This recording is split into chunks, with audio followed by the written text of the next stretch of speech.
Today we are going to show you our 2012 GMC 3500 HT gas. Great for plowing. It holds about 200 liters. The truck is built for salting and plowing, of course. It's got a heavy-duty plow, Fisher, as well as a 2-ton Fisher salter as well.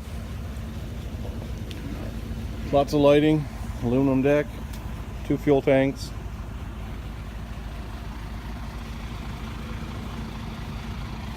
Great for nighttime.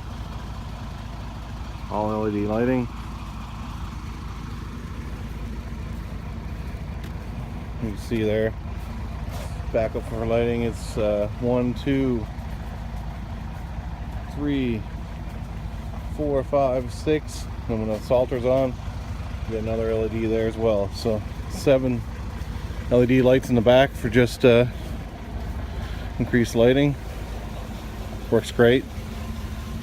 It's got all rubber flooring inside as well. I think it's a great truck. We're running Kelly Edge ATs. It's our 3rd year on these. Still hold up like brand new. Yeah, overall, great truck.